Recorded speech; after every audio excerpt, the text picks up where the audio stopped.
Just about to begin.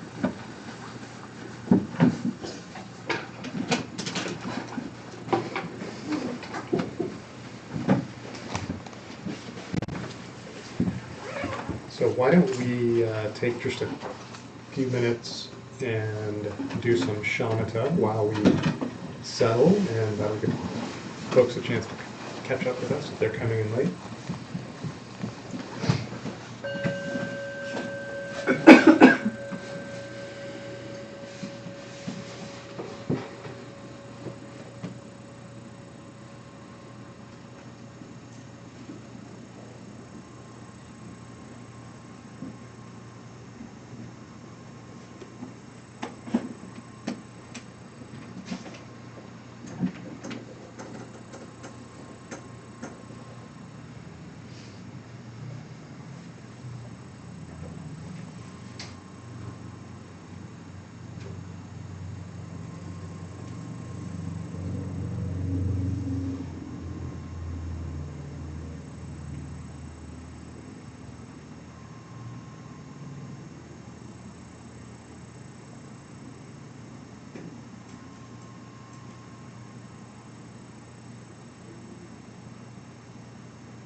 Welcome, everybody.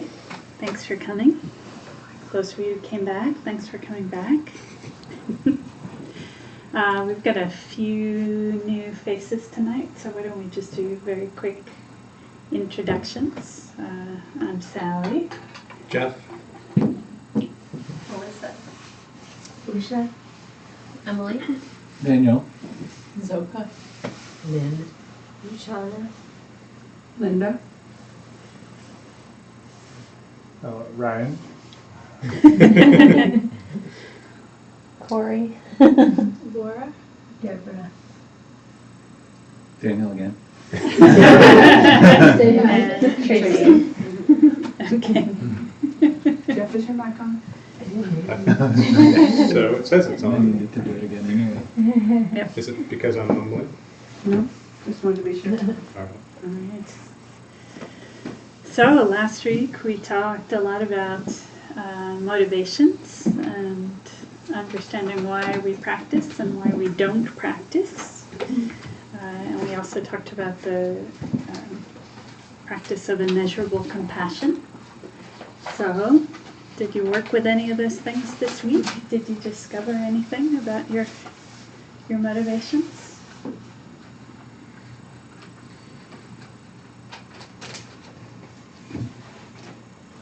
Very dubious. What's that?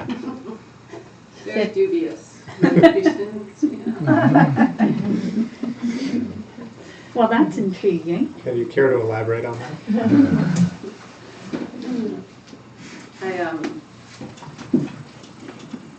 I really took to heart, just tried to notice why I was practicing, and at first it was, well, throughout much of it, very hard to notice, to catch. Where is that?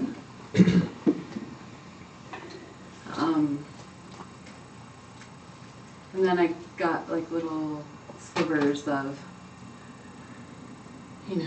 I'm wanting to feel better. I'm wanting to be a great practitioner. I'm wanting to, you know, it just like starts slivering up.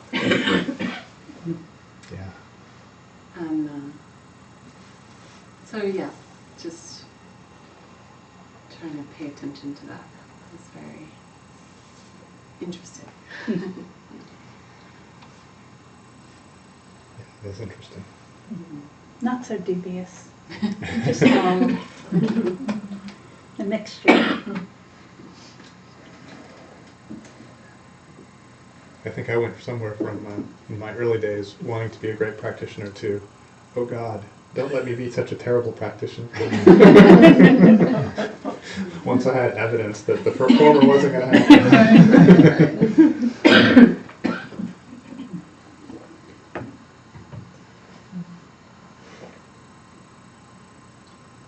I have like a real pervasive sense that I'm being like disingenuous in my normal everyday awareness, and that there is a subtle sense of wasting time, but like sometimes I'll get home and then I'll want to like distract myself, but I don't know what I'm trying to distract myself from.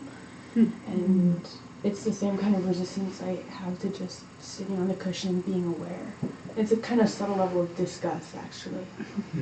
Like, and so I'm glad that I sit at those times because at least I'm doing something about it, but that's a motivation.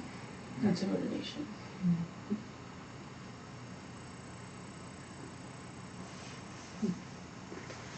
Would you be willing to say a little more about what it means, disgust?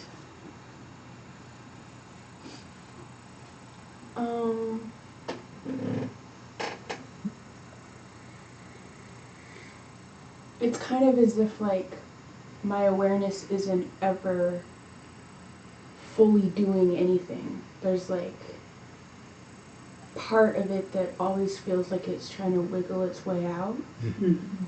And when I catch that and then it goes on, I mean it makes me feel it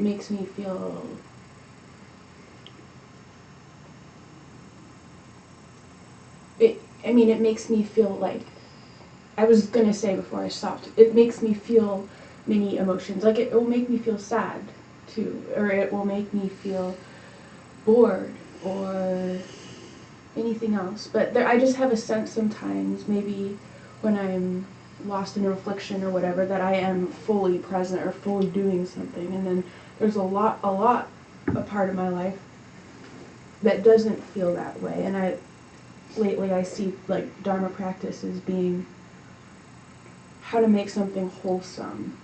And so to me it's like if I have that feeling of disgust, I'm like, it's a little bit exciting because I truly feel like a sense of refuge or any kind of real practice could like take me deeper in that moment and could engulf that feeling and heal it in a way. Or at least I've had that experience in the past. So. But yeah, then just a sense of just wasting time. Never really confronting myself. And then it's just also just ridiculous how much we resist and like how hard is it just to sit for 5 minutes. And that's it's just laughable when we realize we do so much throughout the day, but it's just so unbearable to just sit still or something. So I think that too, and that adds to the disgust.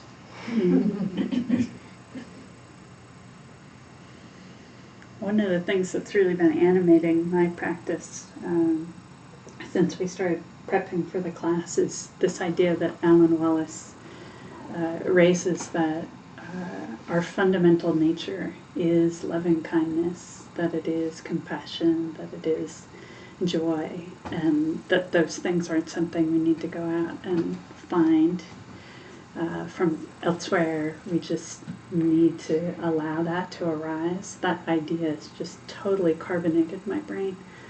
And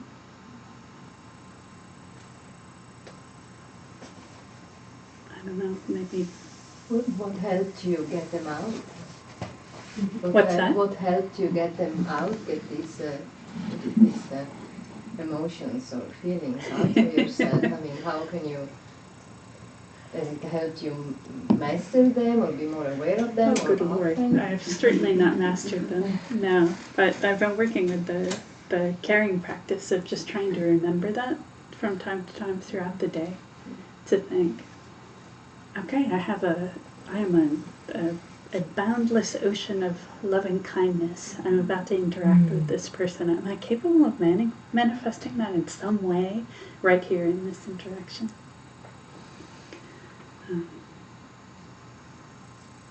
And I'm finding it, I mention it because I'm finding it to be a good antidote to the tendency to feel a little, maybe a little discouraged by how hard it is, like Laura was saying, how hard it is just to sit, how hard it is sometimes to feel like you see the progress that you want to see. But I just love that idea that it can feel like all of those things in our lives are a limited resource. Like we only have so much energy and we only have so much attention. So that feels like I'm putting energy here and here and here. There's nothing left over to turn into loving kindness toward myself or toward anyone else. And that idea that that's all there is. There's so much of it. Has felt really energizing.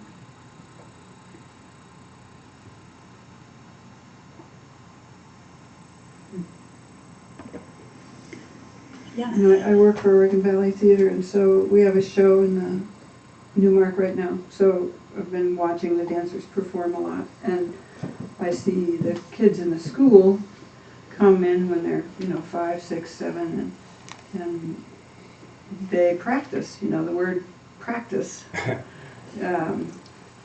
They practice the same very boring, tedious, repetitive set of movements.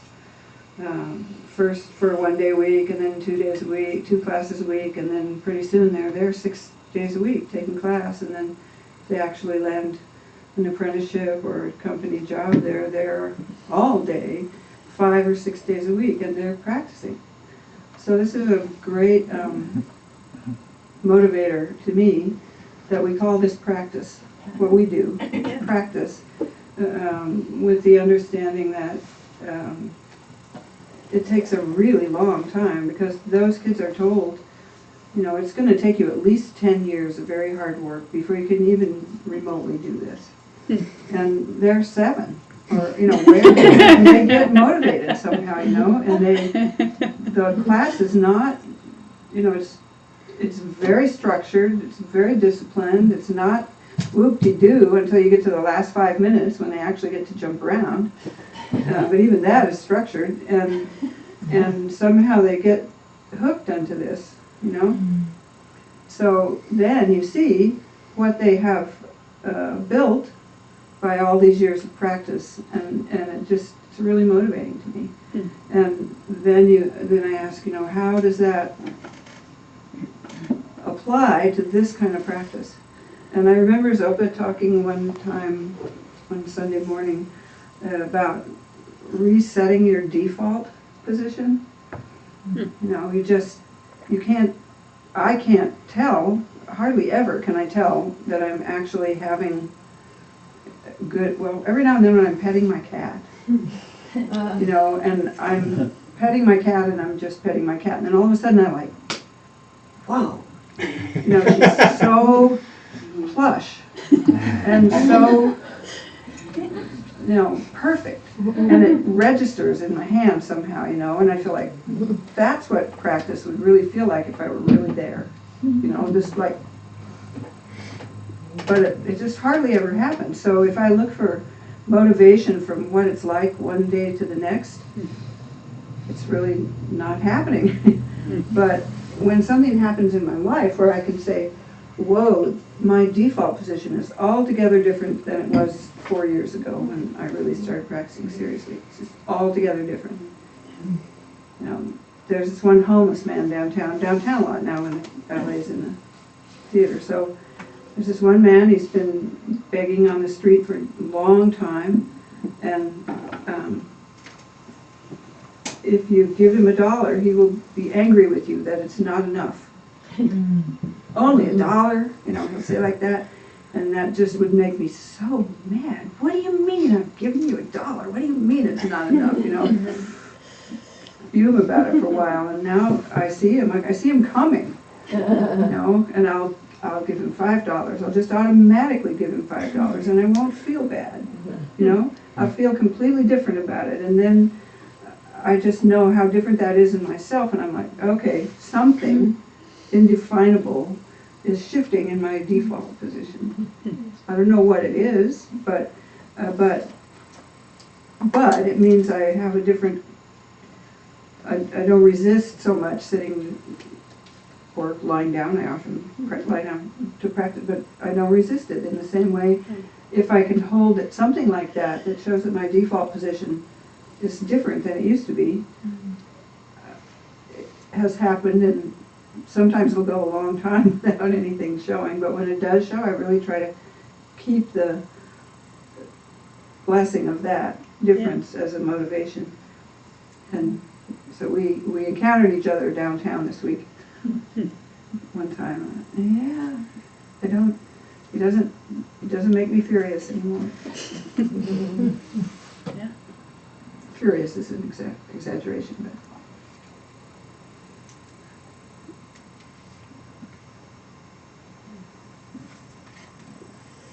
What else did folks notice this week?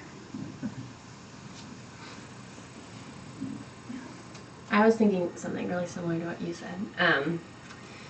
I listen to Tara Brach podcasts a lot, and she was talking about kind of like not having to go outside of yourself and outside of your experience to find love, how it's already there. It's just like the whole journey is just like removing the blockages rather than like seeking something outside. So kind of a similar idea.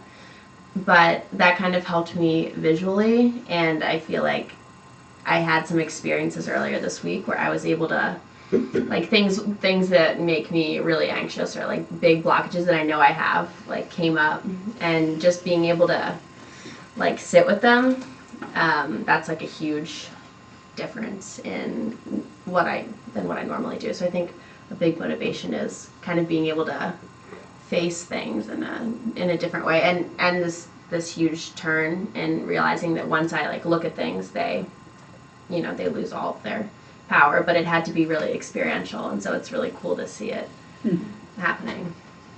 That's great. Yeah, just the ability to stay.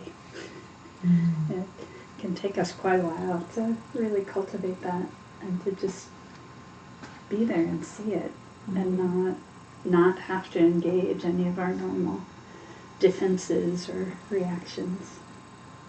Yeah.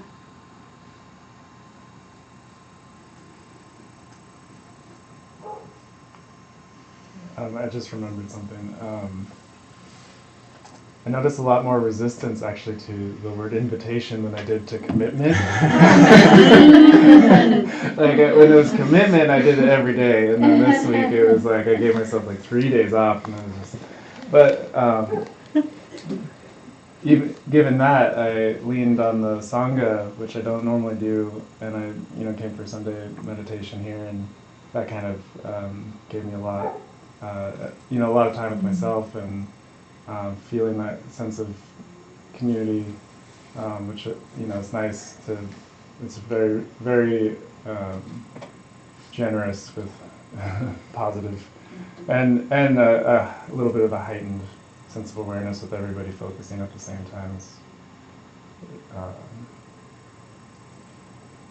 And yeah, the investigation kind of stuck. That I really like. That's something with Vipassana where it kind of, you're just not told anything about the investigations. Like the only thing you do is focus on the physical, and everything else falls into place. And so it was kind of nice to experiment with investigating what is the reasons for my resistance to meditation, and because I have experienced so many of the positive benefits at different times, and so like why do I keep on holding it back from myself. And when I asked myself, it was, just noticing all the different surfaces of, these, ingrained habits and cravings and things that I really don't want to look at, and just realizing like, there's a big, life's worth of stuff that I've built up that, sitting on the couch and watching TV is like, it's a lot more than just sitting on the couch and watching TV. It's like willfully turning away from myself. And for no good reason, It's like when I sit down and look at it, it's like I always find a way to feel closer to myself than not. So it's a curious thing to keep on resisting it. It was good to feel that investigative part of my mind kind of light up. I had actually very similar thoughts to you and experiences, and sometimes I think I know the benefits, and I ask myself the same thing. Why don't I continue? Because I know what good it does. And it's almost like a sense of guilt kicks in, that we don't deserve this, or I don't deserve this, or I don't, allow myself to get there. And I think it's probably ingrained in the way we grew up, which is maybe a different mentality than, Tibetan. And that's something I guess I personally have to work on. It becomes a barrier for me. Yeah, Buddhism is really such a path of investigation, and we don't use that tool very often. Even though we get this instruction, watch the activity of your mind, watch the thoughts arise, and somehow I think of it sometimes. It's like my mind. It's like there's this giant thing in the room of my mind, and I work my way around the edge of the room to like get into place, and I'm sitting there. And it's only much later that it occurs to me to actually look and see what that thing is. Why didn't I do that? Minds are funny things.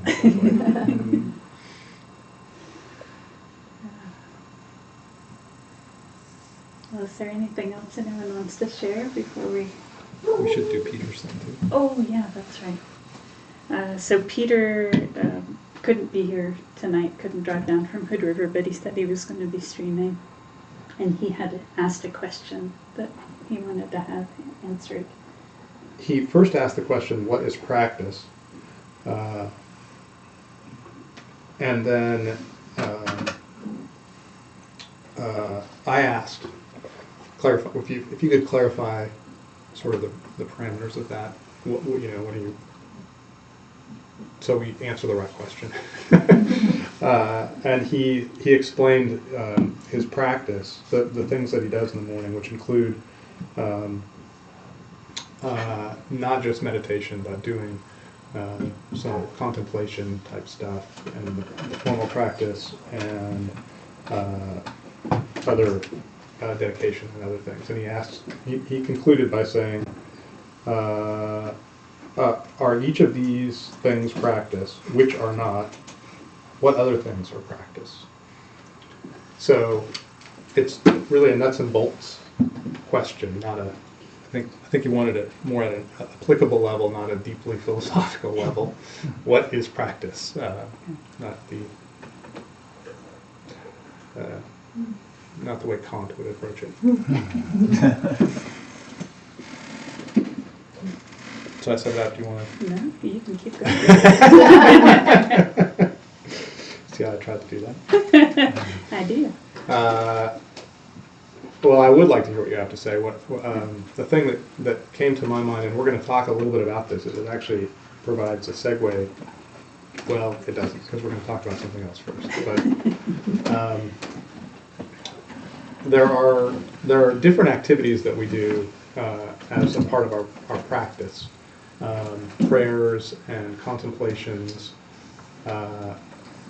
and the meditation itself. So all of these things are practice, but they have kind of a different function and valence in what we do.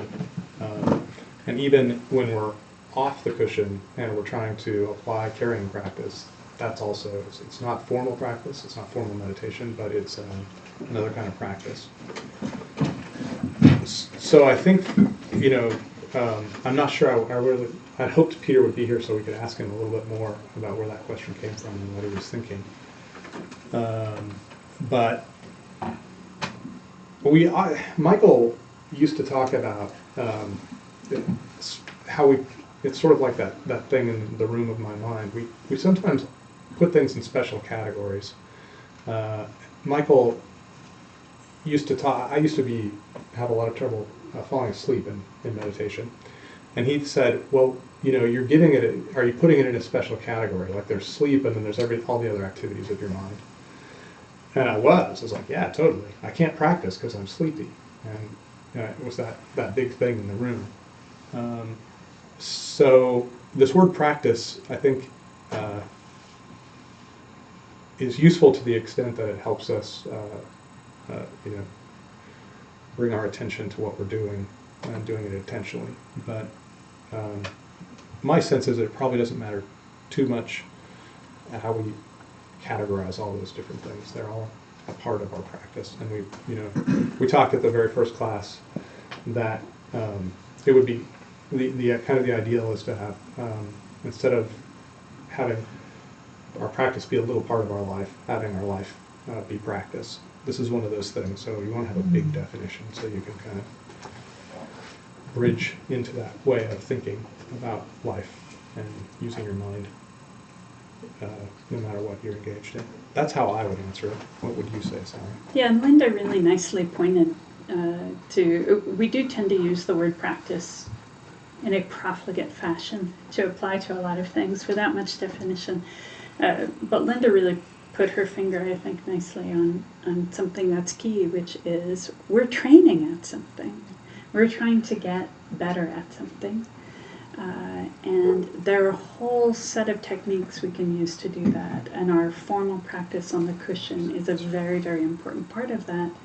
But making aspirations, making offerings, reading, listening to teachings, contemplating the things that we've learned, looking at our motivations, really examining our what's going on in our own mind, trying to carry the practice, engaging in ethical conduct, trying to be aware of the way that we carry ourselves in the world. All of that is part of walking the path. All of that is part of our training. Yeah, and Sally and I don't have a ton of experience answering this kind of question. So for Peter and others, we're happy to take a swing at some of these. But asking Zopa or Michael or Bill or Dora, in addition to us, is you might get a better answer. Yeah. Speaking of categories, I would always get so overwhelmed when I sat down to practice because I have a whole binder of prayers and practices and tons of things told to me by teachers to do. So, this is my practice journal, or my practice, and it has like this intro thing to calm my thoughts, and then there's literally tabs, like R, refuge, like P, purification, like M, mind training, like wisdom, like what's this, vows, like bodhicitta, like okay. And so to me it is a big issue because I'm sitting there and I'll get bored and I'll just like go to another tab, okay, go to another tab, and it's like I really want someone to tell me like do just calm for 10 minutes, like, because yeah, I think like a lot of people have trouble because their teachers have told them so many things to do and so many practices, and it's hard to know, well, what should I do? And so if I'm having a bad day on the cushion, like I can just skip around, and I don't know if that's really what's intended. Like I wish I had more schedule. Yeah. That's a great thing to acknowledge. We are exposed to a lot of things, and then especially if we read on our own, there are so many things published now that it's easy to accumulate a big list of things that we could do, which doesn't mean that we know what we're actually going to do. And we're not qualified to say, Laura, you should do this every day. But if that's what you're longing for, I'd really encourage you to sit down one-on-one with whichever of the teachers here you'd be comfortable taking guidance from and work something out. Yes. I really want to know what's under W for wisdom. If I could get a little of that, I would take it. Yeah, that's definitely one that could have had subsets. But anyway. Yeah, this is a challenge in a practice where we have some, in a tradition where we have some practices. One of the reasons we wanted to have this class was because I think part of deciding that is something that a teacher can tell you, and part of it is also becoming that investigation that you're doing yourself and becoming comfortable with the practice. In our first class we said making it your own. The practices, you'll do the practices if they engage you and you feel like they're productive and they're on task. If it's just another list of a whole bunch of things you have to do, you'll get overwhelmed. They won't, it becomes another burden. And the reason Sally and I wanted to do this class was because we have had that problem, and it throws you off the path. And it's nice to have someone say it's okay to cast about and try to figure this out slowly, and it's especially okay to figure out what works for you. And you want to do the practice as it's taught, but you don't have to do them all. Right. We certainly don't. Very few of us do more than a few practices, I think. I know I don't do more than a few practices. There's a lot I don't do. Yeah, I do some tiny subset of what I've been taught over the last 20 years. Because it's just too much.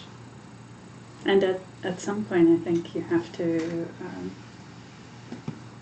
hang on to something and let yourself go deep with it and wrestle with it and see what it feels like when it's going wonderfully, and see what it feels like when you're feeling a lot of resistance, and just kind of experience all the colors of it, so that it has, whatever meditation you're working with has the opportunity to open. And do you have the opportunity to open to it? And on that note, we can maybe go to, unless anybody has questions or comments you want to say before we go to the next thing.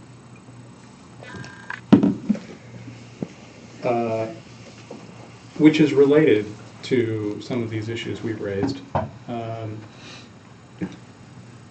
Over the course of your daily practice, we've been talking a little bit about how it can be challenging to find your way to the cushion, and then it can be challenging on the cushion. Then the next day, it's all there again. You have to repeat day after day. So, what sustains us over the long term? Last week we talked a little bit about refuge as sort of the thing that we put our confidence in, and that confidence. So I threw out refuge as the thing that I put my confidence in. Having that confidence and having confidence from your own side is critical to continuing on the path. If you don't have some sense of confidence in the path itself, which comes, so confidence in the teachings and the teachers, at the moment when it becomes difficult to get up in the morning and do the practice, or it feels like Linda was saying that you're not really seeing any appreciable change in your mind, then you're going to trade it in for something else. So you have to come to a place where, from your own side, so if you talk to people in the Dharma, they will tell you, many people will tell you, these are the things that inspire me, and I'm so deeply committed to the path for X reason. you may all have heard Michael talk about when he first met Kala Rinpoche and his huge connection to Kala Rinpoche, which was mystifying to me because he just met this man in San Francisco and became a Buddhist, and it was like, done. That didn't work for me. I didn't have that experience, and I came to these points where in my daily practice I had to think, why am I even doing this thing?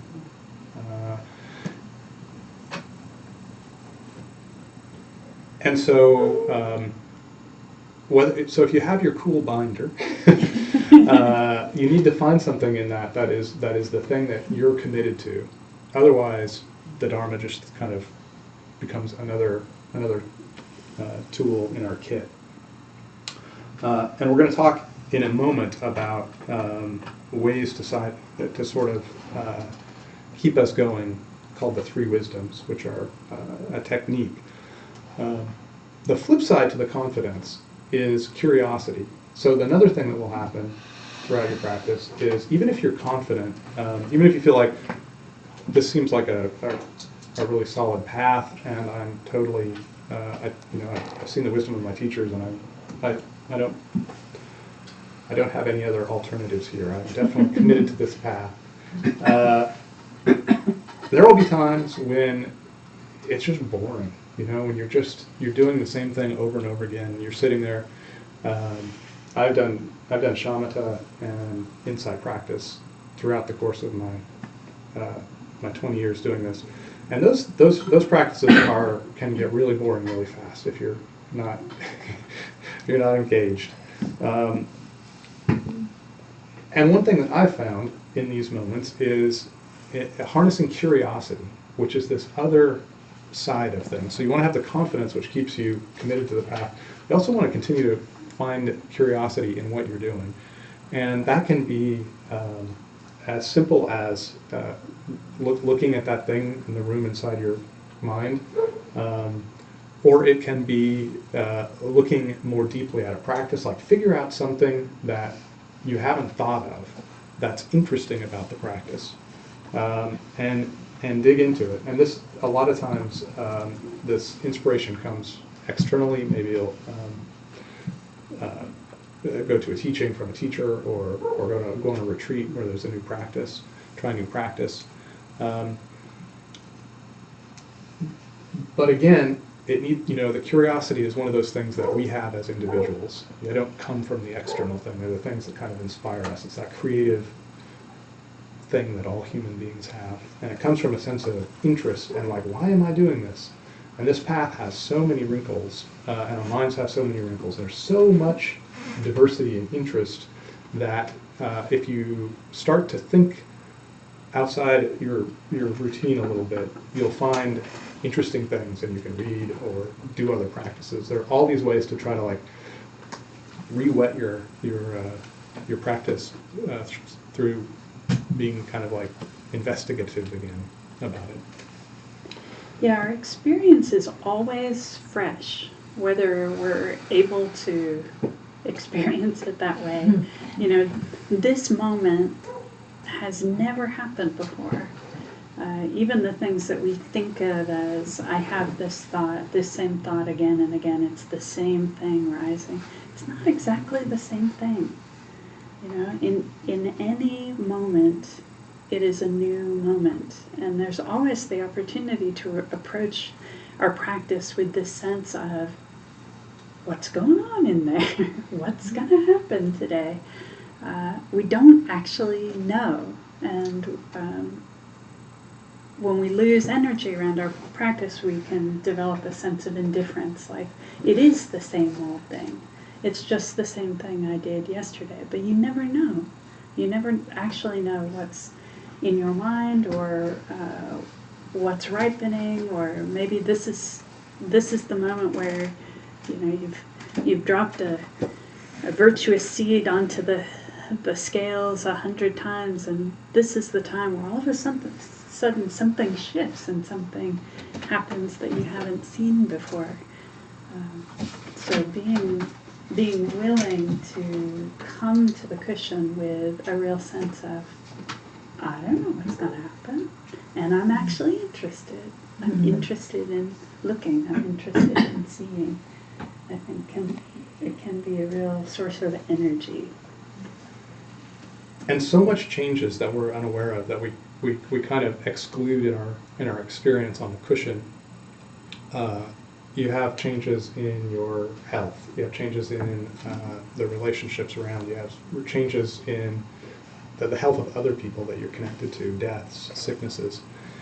And so often when we're sitting on the cushion and we're doing our shamatha, in order to kind of find that stable place, we go into this, we remove ourselves from all these things, all these experiences. And this is one of those opportunities when you become curious, you can look, you can start saying, wait a second, I have all these experiences in my life. How do I apply the Dharma? How do I use these in the Dharma? Why am I not paying attention to them? This is one that I speak from experience on this. Every time I sit down, my mind does this weird thing where it tries to like find a stable place of repetition. Like, now we're doing shamatha, it looks like this. Boom. And when I think about what's happening, if I do we're going to talk about some of these other techniques. When I add sometimes just a little tiny flavor, the entire experience will change, and I'll have a really different practice. And that goes back to that thing that some of us have been talking about. Sometimes even that little mindfulness about our own motivations and what we're sitting down to do can be really hard to find. And so, sometimes I'll practice a week, 10 days before I remind myself, you got to get out of the rut. Like, don't go on autopilot when you sit at the cushion. And that's that kind of like using the sort of interested side of your mind that wants to know what's happening in your experience. So those are, Sally and I realized after our class last time that we have been offering a lot of tips here and saying a lot of stuff. We're hoping that you don't create a huge binder and try to use these, but just as they're going by, if something's valuable, remember it. You don't have it's just little tools that we have learned over the time. Highlighted the helpful. It is that binder is going to be an amazing thing that I will remember forever. That's a very cool thing.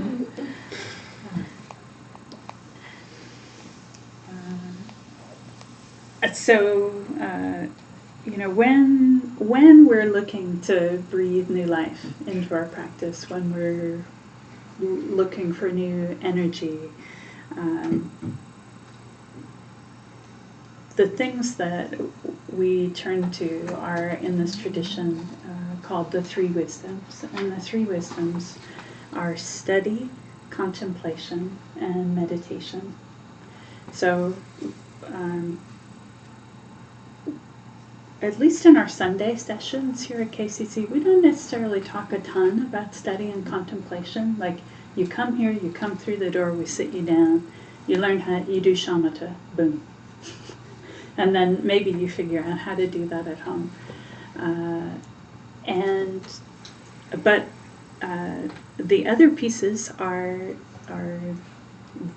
equally valued pieces in the tradition, and they can be real sources of energy for us, especially when it feels dead on the cushion. And I think study is pretty straightforward. So we have a ton of books, and there are online teachings that we can listen to and watch, and there are recorded versions of Q&As from KCC's Sunday sessions. There are a ton of resources. So there are a lot of places that we can go if you're working with a particular thing. Like, we keep referring to the Alan Wallace book that we've been using as a reference for the four immeasurables. When you're trying to engage a certain practice, it can be really helpful sometimes to read a commentary or listen to a teaching about that and just try and get a different perspective to help shake up what may be feeling sort of stale and static in our own practice. Yeah. Let me add something there. Yeah. We don't actually emphasize the study part here as much as some other traditions. I know Zopa comes from the tradition where study is much more a focus of things. And the value of study can often be for people who spend a lot of time focusing on meditation. You get, a lot of times I remember hearing something from Michael like 10 times, and then there'll be a moment in my practice where I've had some experience that I don't quite know how to deal with it, or it's not clear to me, and then Michael will say it for the 11th time, and all of a sudden it's clear. Like, oh, I get it. Study has that effect. If you're reading a Trungpa Rinpoche book or an Alan Wallace book, they can really help illuminate the experiences we're having when meditating. So a lot of times they work sort of hand in glove with meditation, and even you might do them in the same session. You might be doing a practice, and where you want to read a little something about it before you do the practice. I've done that with particularly with books that talk about the practice itself. Those can be really handy. Yeah, and sometimes when we're reading, we encounter something that really sparks a sense of inspiration. Sometimes, as Jeff was saying, you suddenly find the answer to a question that's been raised in your practice. And I think sometimes study can raise questions that can only be answered on the cushion. Where a teacher will point to something and you think, is that true? Does it actually unfold like that in my mind? Is that the way that I get hooked?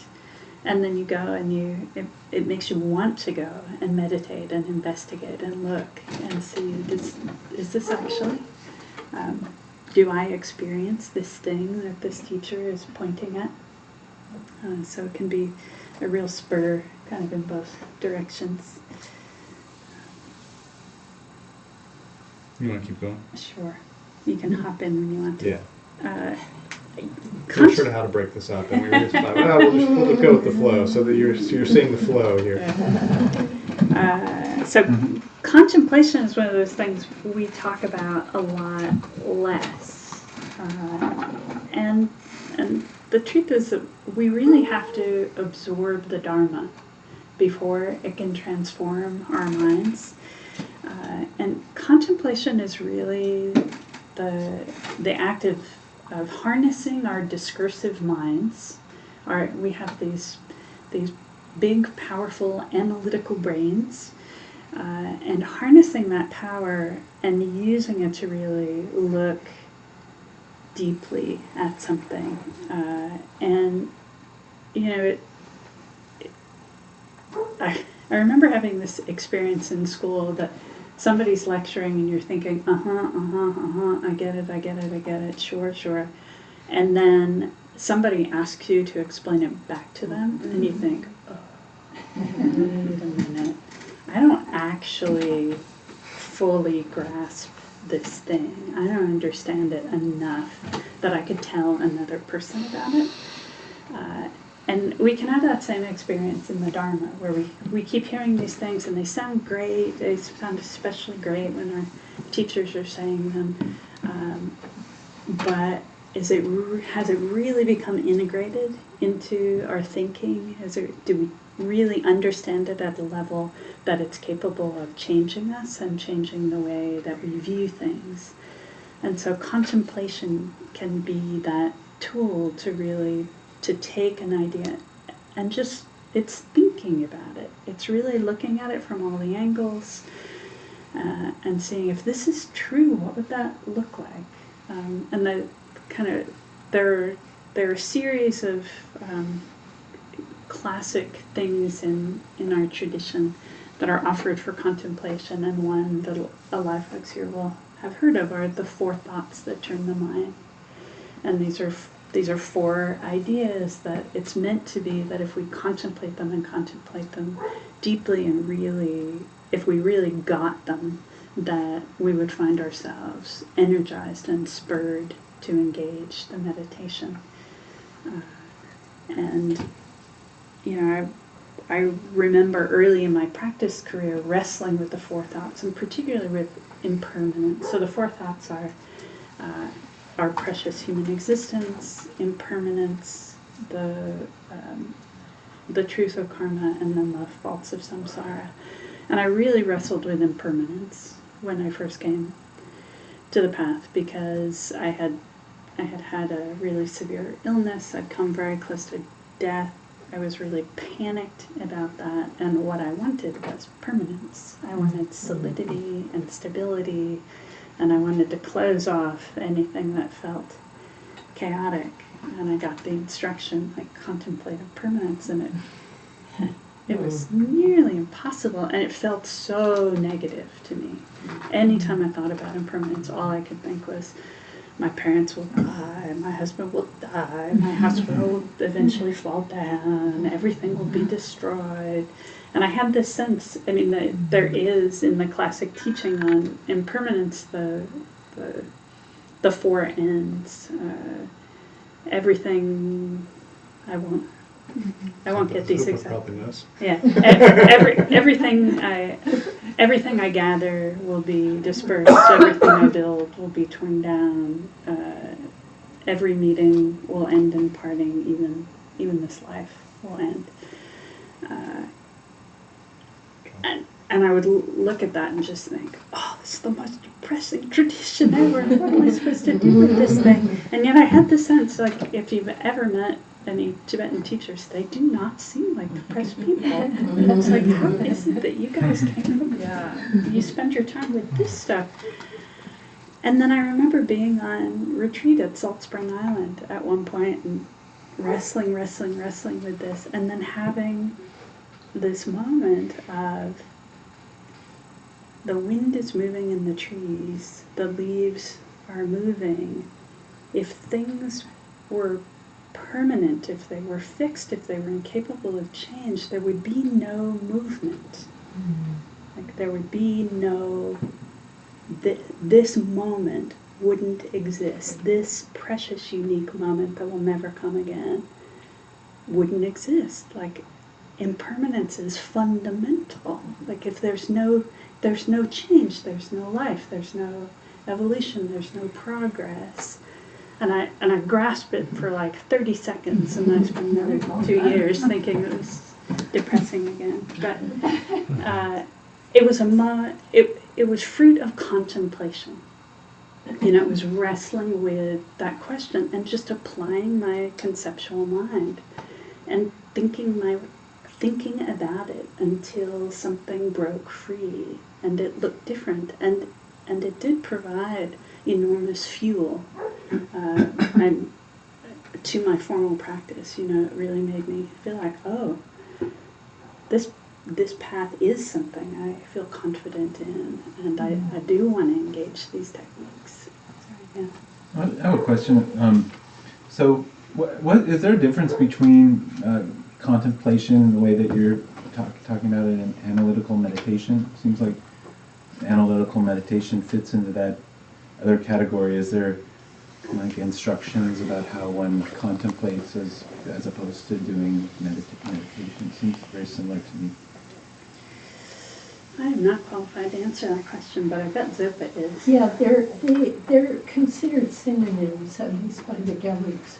Okay. Contemplation and analytical meditation are considered synonyms. So you can contemplate loving kindness, you can analyze loving kindness. They're not considered quite so different. I've never heard of them talked about differently. So it's a form of meditation. Oh yes, it's a meditation. Yeah. And in the Gelug tradition, it's emphasized more than the Kamavaidu to start with.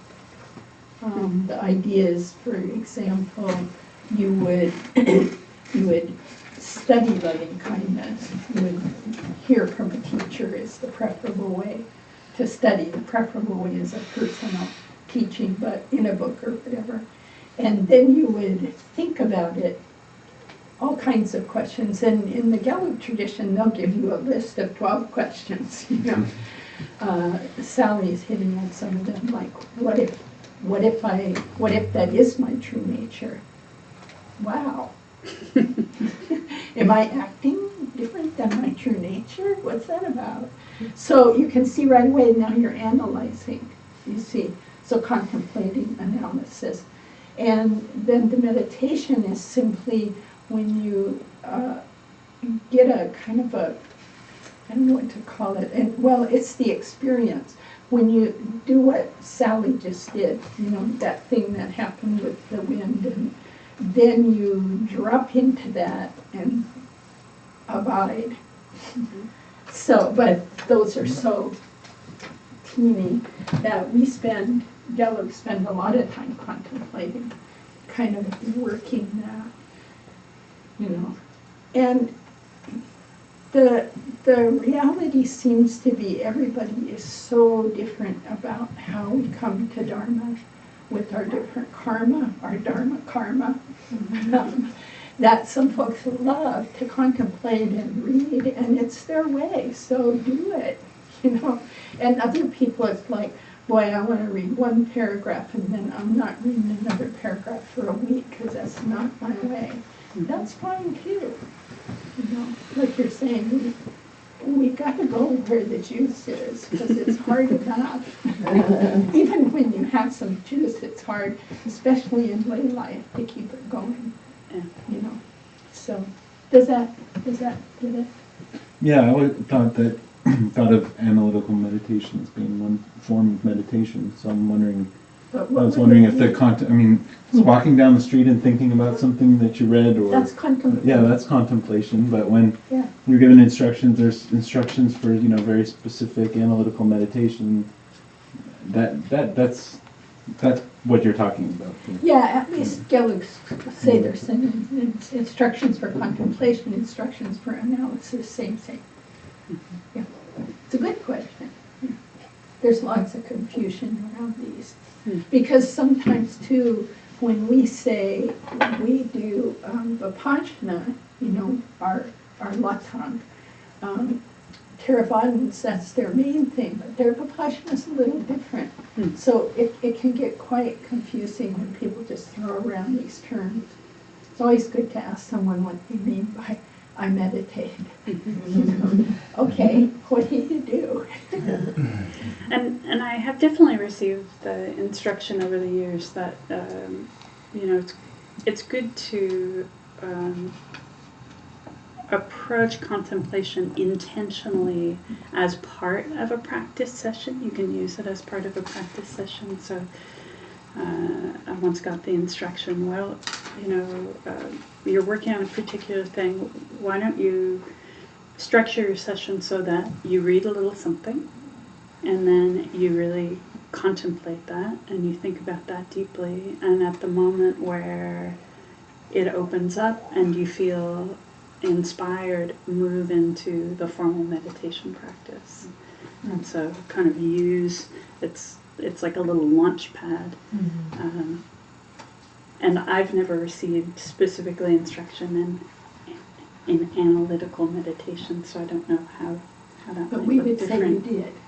Yeah. We would say that's it. Nobody used that label. At that Yeah, time. because the names are different. Yeah. Something Zopa said that helps is she said, if you're having a hard time getting yourself to meditate, then just open a book and read a little bit, because I love reading. I love reading Dharma books at the expense of practice, and so I was like, yes, like ka-ching. So I don't want to meditate, I'll just like sneak a book into the practice room and then like read for a little bit, and then that, I'm like, okay, I want to sit and do this. Yeah. So I think that's one way to meditate if you have a hard time. That's exactly right. It goes back to Peter's question, for him to say, I might make aspirations and read prayers and read something and contemplate and sit. Like, is all of that practice? Is some of that practice? It's all practice. It's all training the mind. And so if starting with study, starting with reading is the easiest way to get the door open. Then go. Lean on that thing. Use the thing that has energy. The worst thing we can do is follow a prescriptive formula from somebody else that just feels dead, because over time it will actually drain your confidence in the path. If you keep doing again and again a thing that doesn't feel alive, you'll start to feel like the whole path is not a living and relevant thing. I'm going to add something about contemplation. Please. Did you have a question? Yeah, I was just going to mention this as an addition to the discussion. Like I find teachers that emphasize that essentially it sounds to me almost like you can do anything mindfully, you know, and like Thich Nhat Hanh seems to emphasize that a lot too. But like, you know, go to the bathroom mindfully, read mindfully, and kind of do anything mindfully. And for some people that, for whatever reason, you know, some of the classes I teach, it's just some folks, they, you know, breathing meditation, they'll have like panic attacks or something. It just doesn't work for them too well. So I'll say, well, it's okay. You know, there's other things you can do mindfully too. You can work on things in reading, because there's ways to read that are not mindful. You know, you can try to watch. I know people that try to watch TV and read at the same time, and you know, and then you read a whole page, like what on earth was on that page, and so reading mindfully, for example, is actually a real mindful exercise, and I always find that really encouraging and beneficial too. That it's like I can remind myself, well, I may not have a lot of time today to do sitting, but that doesn't mean I can't be mindful. I can, you know, essentially be practicing while I'm doing all sorts of stuff. It's useful.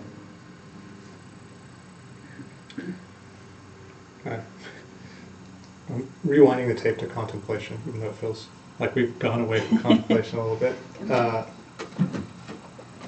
The thing about contemplation, and Sally hinted at it when she talked about the kind of, it's one of those mind training things.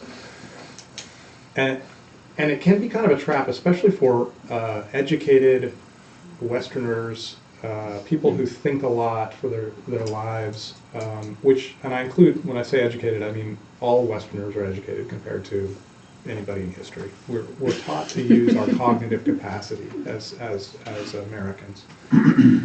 And so when we contemplate, there can be a little bit of a trap where you go to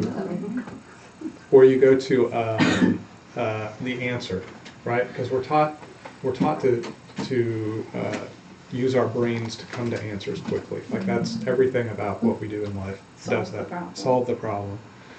And so there can be a little bit of a trap when you're doing contemplations of trotting through a thought and thinking, if I can just remind myself of the answer here, then I've done the work and I can go on. And the contemplation is actually, there's no right or wrong about the contemplation. The contemplation is not a sacred truth that we must learn and communicate back to people. The contemplation tries to open up our mind to engage the world in different ways. Yeah. And so you almost want, when you're doing the contemplation, you almost want to go to a place where you're keeping open questions and trying not to foreclose the possibility that you don't really understand something, and keep trying to, because if you do the four thoughts, many people do the four thoughts every day in their daily practice. And let me tell you, as someone who's done that, you can just trot through them pretty fast. Like, it's all impermanence, right? Human existence, falsive, and you even go through the cognitive experience. So it's kind of elusive, because you can go through these mental processes and then can come to the conclusion very easily.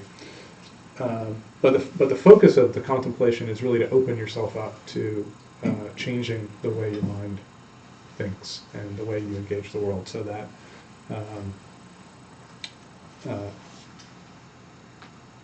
when you're going through your daily life, you have different experiences. Michael once said that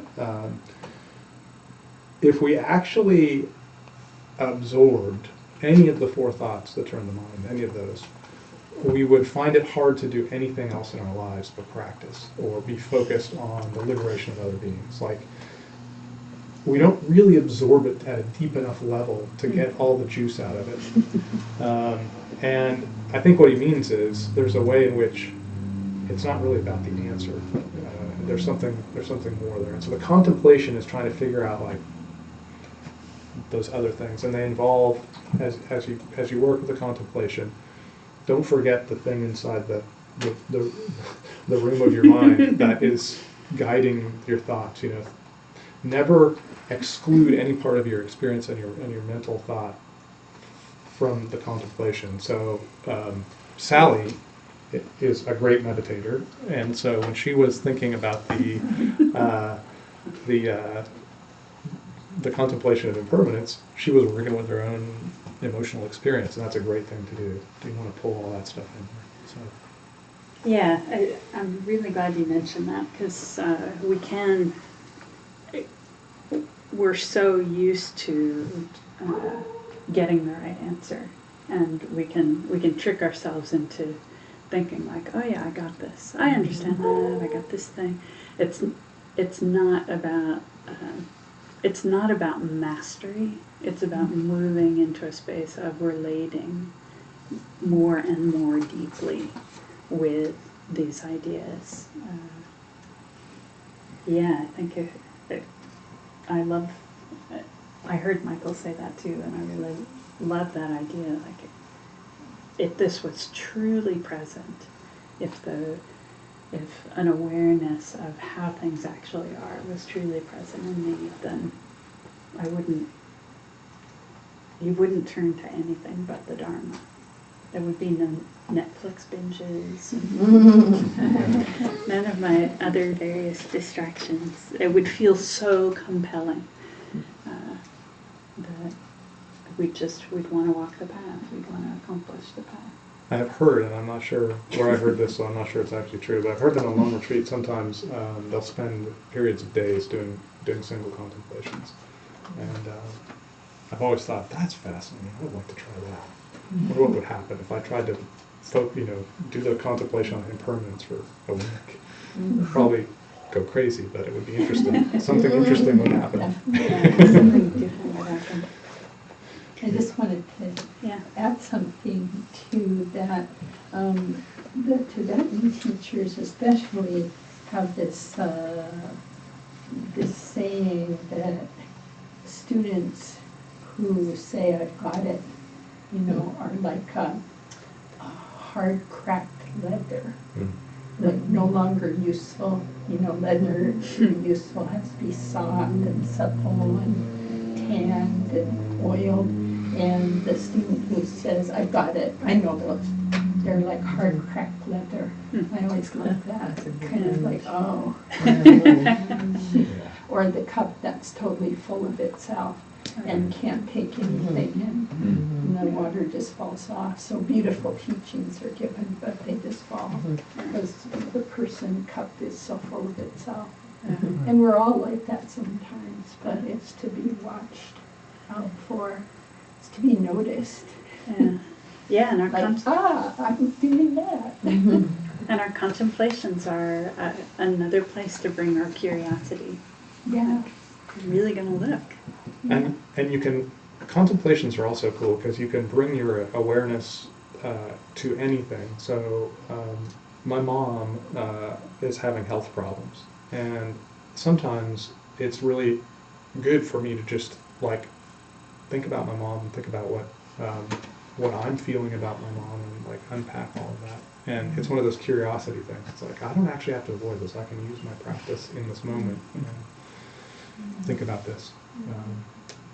So it's, if your practice is you're getting a little tired of shamatha, you can read a book, you can try these things. These are ways to sort of find a way back to interest in your practice. And they're all practice, so. That's right. And they're all part of the tradition. They're all all have the seal of approval. We're not deviating when we engage the path in these other ways. So this seems like a good time to take a little break. Yep. So about 10 minutes. Try and be sprightly if you can, and coming back. And if you're on the stream, I think we're going to close off and then start up a new session for the second part of the class.